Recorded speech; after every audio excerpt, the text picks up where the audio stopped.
जय जगन्नाथ। आलोचनार विषय मनीष निजर भूल त्रुटि कारण दुख भोग करे कि। प्रिय दर्शक बंधु, उत्तरटी हूँ पूरापूरी ना। जदिओ मनीष ए पर्यंत विश्वास करी आसছে तार जाबतीय भूल त्रुटि तार दुख एवं जंत्रणार कारण बोली, किंतु एटी प्रश्न,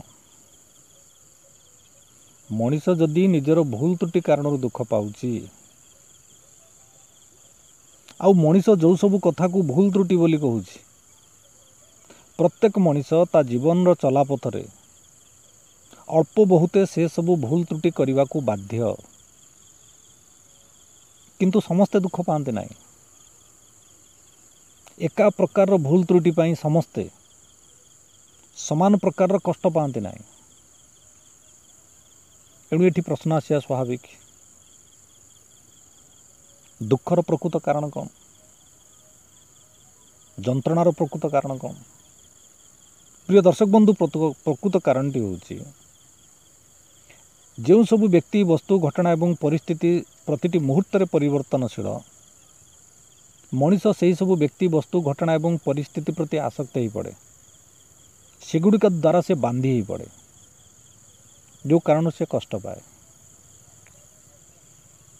मनीष परिवर्तन को एत सहजरे ग्रहण करि पारेनी।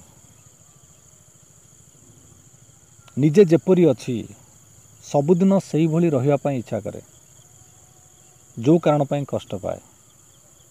कारण परिवर्तन होची प्रकृतिर अपरिवर्तन नियम। Change is the unchangeable law of nature. उदाहरण स्वरूप मनीष निज शरीर यौवन अवस्था को सबुदिन धर रखा चाहे,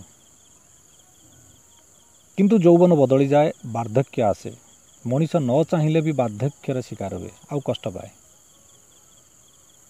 मनीष विजय सफलतार प्रशंसार सम्मान खुशी हुए, यही खुशीर अनुभवटी को से स्थायी कर रखा चाहे, किंतु खुशीर अनुभव हूँ क्षणस्थायी। विजयर सफलतार जो सुख आसे से अनुभव सब क्षणस्थायी। एणु मनीष कष्ट पाए। मनीष जो नुआ घरटे करे कि नुआ गाड़ीटे किणे, घर एवं गाड़ी सब एमती नुआ होकर रहू यही प्रकार आशाटी रखि था, किंतु समय स्रोत एगुड़िक पुराणा हो जाए, नष्ट हो जाए, एणु मनीष कष्ट पाए। जितेबाला मनीष क्या सहित संपर्कटी जोड़े, से संपर्कर जो प्रथम अनुभव एवं सुख ताकू से सबुदिन हाथ मुठार जाबुड़ी धरने चेष्टा करे, किंतु समय गड़िबा सहित संपर्क भितर शिथिलता आसे।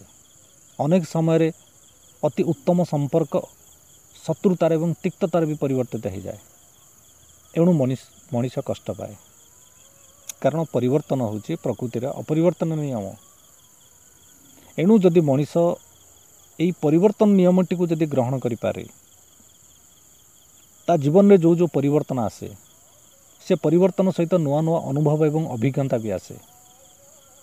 जदि से सब नुआ नुआ अभिज्ञता को ग्रहण करी निजको सुखी करने चेष्टा करियो,